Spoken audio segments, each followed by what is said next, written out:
Kaum Yahudi Israel kelak akan menjadi penyembah dan pengikut Dajjal menjelang hari kiamat.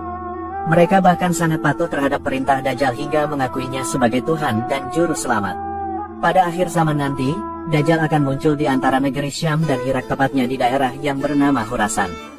Dajjal akan muncul secara tiba-tiba dari balik gunung.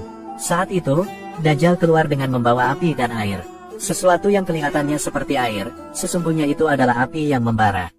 Sedangkan sesuatu yang kelihatannya api, sesungguhnya itu adalah air yang sejuk dan manis. Menurut hadis Nabi, bahwa nantinya ada 70.000 orang Yahudi Ashbihan yang akan menjadi pengikut Dajjal. Mereka mengenakan jubah tebal dan bergaris.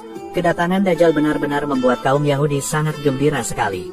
Hal ini dikarenakan menurut mereka Dajjal adalah sosok Mesias atau juru penyelamat yang selama ini dinanti-nantikan. Dajjal diyakini sebagai Mesias yang akan memimpin bangsa Yahudi untuk mencapai puncak kejayaan di atas segala bangsa yang ada di bumi ini.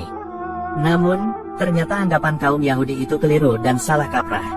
Nantinya setelah kemunculan Dajjal, Dajjal kemudian akan singgah di setiap tempat kecuali kota Makkah dan Madinah. Hal ini sebab para malaikat menjaga dua kota suci itu sehingga tidak dapat dimasuki Dajjal. Dalam hadis Imam Ahmad dijelaskan, bahwa Dajjal nantinya akan berada di bumi selama 40 tahun hingga ia dibinasakan oleh Nabi Isa alaihissalam. Perlu diketahui, bahwa Dajjal itu memiliki berbagai macam kesaktian dan keistimewaan. Di mana, Dajjal mampu berpindah dari satu tempat ke tempat yang lain dengan kecepatan tinggi. Oleh karena itu, hampir semua tempat di permukaan bumi ini akan dimasuki oleh Dajjal kecuali kota Makkah dan Madinah. Kedua tempat suci itu dijaga oleh para malaikat yang jumlahnya sangat banyak sehingga Dajjal tidak akan mampu untuk menembusnya. Nantinya, Dajjal akan tinggal di bumi selama 40 hari. Satu hari pertama lamanya seperti 1 tahun, lalu satu hari kedua lamanya seperti 1 bulan, lalu satu hari ketiga lamanya seperti 1 minggu, dan hari-hari berikutnya seperti hari-hari yang biasa. Selama masa itu, Dajjal akan mendatangi suatu kaum dan mengajak mereka beriman kepadanya. Jika ada seseorang yang tidak mau menyembahnya, maka Dajjal akan menghabisi nyawa orang itu. Kemudian apabila Dajjal tiba di suatu daerah, maka ia akan menyuruh semua penduduknya untuk mengikuti kemauannya. Jika mereka menolak, maka Dajjal akan meninggalkan mereka semua. Namun tidak lama kemudian, daerah itu akan mengalami kekeringan dan semua harta benda mereka akan habis. Dajjal juga mempunyai berbagai keahlian luar biasa yang tak masuk akal sehingga banyak manusia yang keliru dan malah mengakuinya sebagai Tuhan.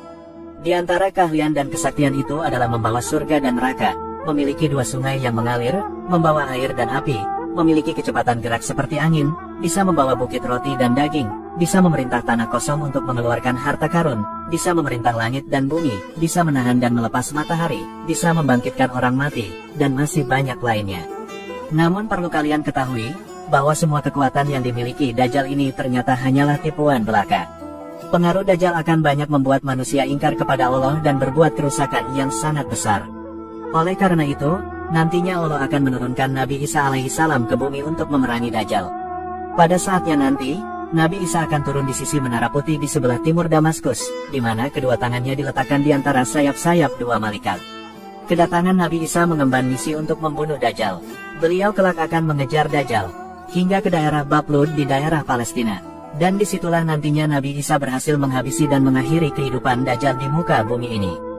Setelah Dajjal binasa, maka kehidupan di bumi akan damai sejahtera di bawah pimpinan Nabi Isa alaihissalam.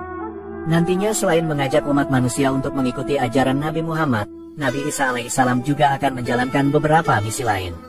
Misi yang pertama, yaitu menyelamatkan umat Nabi Muhammad dari fitnah Ya'juj dan Ma'juj. Misi yang kedua, yaitu menjadi hakim yang adil. Misi yang ketiga, yaitu untuk menghancurkan salib. Nantinya Nabi Isa akan melenyapkan agama Nasrani dengan cara menghancurkan salib hingga tak tersisa, serta menghilangkan keyakinan kaum Nasrani bahwa beliau bukan Tuhan melainkan hanya seorang manusia. Misi yang keempat, yaitu membunuh babi. Misi yang kelima, yaitu menghapus jizyah atau pajak. Setelah memahami bahwa berbagai fitnah Dajjal adalah seburuk-buruknya fitnah di akhir zaman, maka seluruh umat muslim perlu berhati-hati dan menghindari fitnah tersebut di kemudian hari. Dalam hal ini, Nabi Muhammad menganjurkan beberapa amalan yang dapat melindungi dan menghindarkan kita dari fitnah Dajjal. Amalan yang pertama, yaitu memperbanyak membaca surat Al-Kahfi di hari Jumat. Nabi Muhammad pernah bersabda, bahwa membaca surat Al-Kahfi di hari Jumat dapat melindungi setiap umat muslim dari fitnah Dajjal yang buruk. Bahkan disebutkan dalam sebuah hadis, barang siapa yang hafal 10 ayat pertama dari surat Al-Kahfi, maka ia akan dilindungi dari fitnah Dajjal, dan barang siapa yang hafal penutup surat Al-Kahfi, maka ia akan menjadi cahaya baginya pada hari kiamat kelak. Selain itu, membaca surat Al-Kahfi di hari Jumat juga dapat memberikan keutamaan lainnya seperti mendapatkan cahaya dan pengampunan dosa oleh Allah sampai hari Jumat berikutnya, mendapat perlindungan dan dijauhkan dari penyakit panas atau penyakit yang tidak bisa disembuhkan, hingga mendapatkan ketentraman hidup dari Allah. Di samping itu, amalan lain yang dianjurkan Nabi Muhammad agar terhindar dari fitnah Dajjal adalah memperbanyak bacaan sholawat kepadanya. Dalam sebuah hadis, Imam Syafi'i menjelaskan bahwa Rasulullah pernah bersabda, "Perbanyaklah membaca sholawat kepadaku pada hari Jumat." Beliau juga berkata, "Dan telah sampai kepadaku riwayat yang mengatakan bahwa barang siapa yang membaca surat Al-Kahf, maka ia dilindungi dari fitnahnya Dajjal."